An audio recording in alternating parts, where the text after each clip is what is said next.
Hey guys, Alex here. Welcome back to my channel. Today's vlog will be a little different from my usual because I just wanted to share with you what we discussed during our last Bible study group last Tuesday night. And this was actually also the message for last Sunday service. Be faithful, be victorious. How do we wait patiently and faithfully?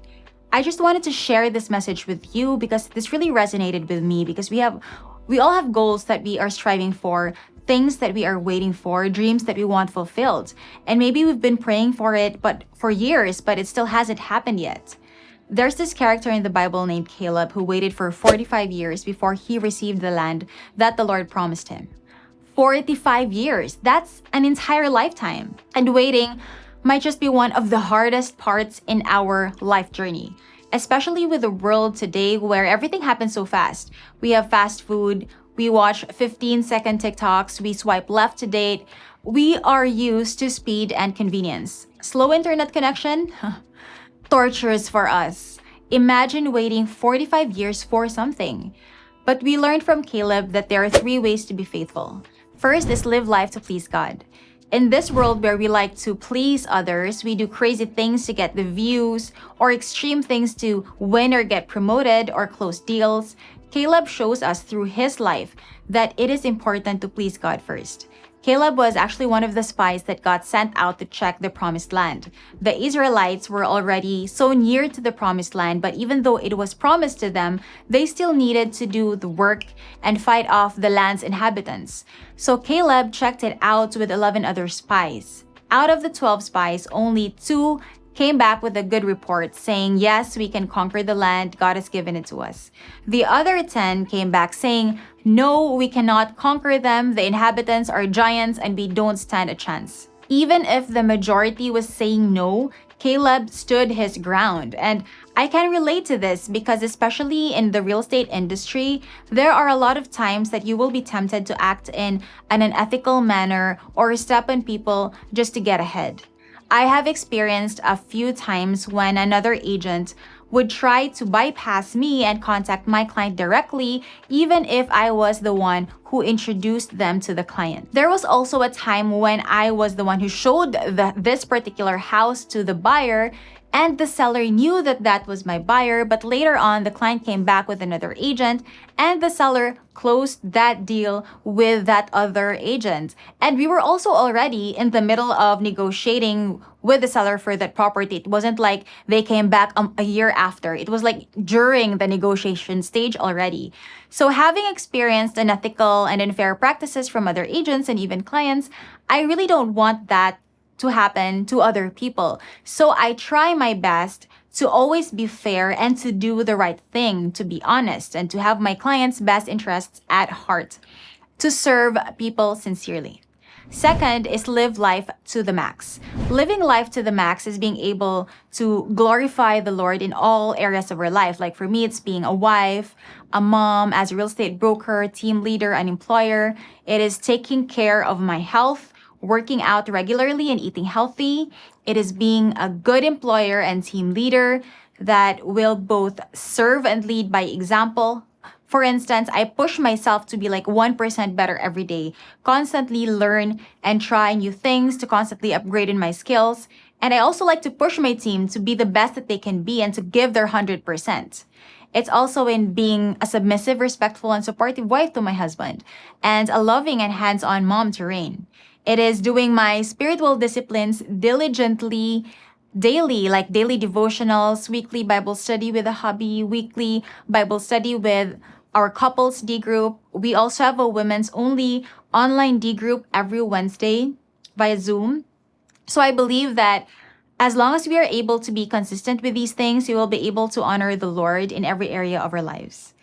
Living life to the max is also about adding value in the way that you know how, through using your God-given skills, talents, and ability to bless others.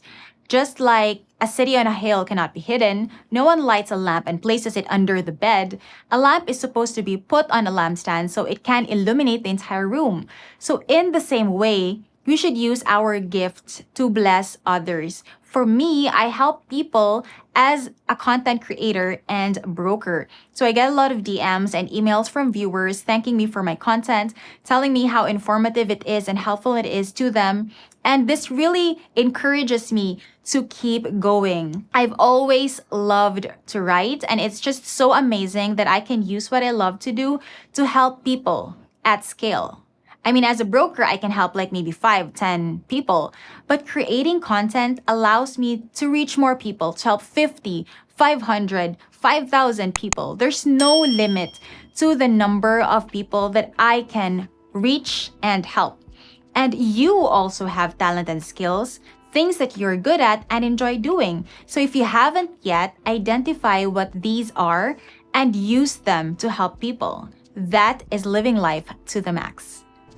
Third is live life according to God's promises. The Bible has so many promises that bring us both strength and comfort. Whenever I feel down or distracted with life, remembering these promises gives me the boost that I need to keep going. One of my favorite verses are Philippians 4:13, I can do all things through Christ who gives me strength. Another is Philippians 4:6-7. Do not be anxious about anything, but in every situation by prayer and petition with thanksgiving, present your requests to God, and the peace of God, which transcends all understanding, will guard your hearts and minds in Christ Jesus. When we trust in His promises and wait faithfully, we are able to enjoy whatever He gives us. The beauty in learning to wait patiently lies in growing our faith and character. It's not so much as what we get, but who we become in the process that truly matters. Don't put the goal on the pedestal. Love the grind. Love the process.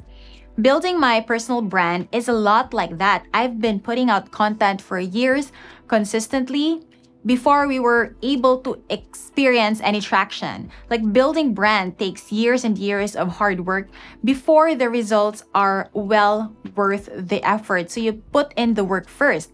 Just like building this YouTube channel, it's the same. Our team worked hard for the past 2 years to make sure we deliver quality content regularly 3 times a week, 3 long-form videos a week, 2 short-form content daily. So it's a lot of work, but we love the process. We enjoy working with each other. We are continuously upgrading our skills and equipment along the way. We make sure that we are always improving. And that's the reason why I enrolled in AIM's digital marketing course. I want to always be upgrading my skill set. Everything takes time, and we need to be consistent for decades before reaping the reward. One time, a guy who started doing YouTube told me that he was getting impatient because none of his videos had gone viral. So I asked him, how long have you been creating content? And he said, about a month. 1 month. Frankly, it's too much to expect anything from your channel in a month. You need to do it for at least 5 years consistently, and maybe one video will go viral. I have put out thousands of videos on my channel and none of them had gone viral yet. So unless you're an Ivana Alawi or a Rafi Tulfo, you wouldn't get 1 million subscribers in just a couple of months or 1 million views in any of your videos, because these guys, they already have the equity, they already have a following. We don't. We are just normal people creating content that can help others. So we need to add more value. So again, 3 ways that we can wait patiently are live life to please God, live life to the max, and live life according to God's promises. And that's it for today's vlog. I hope I was still able to add value to you today despite this content being slightly different, and I will see you in my next video.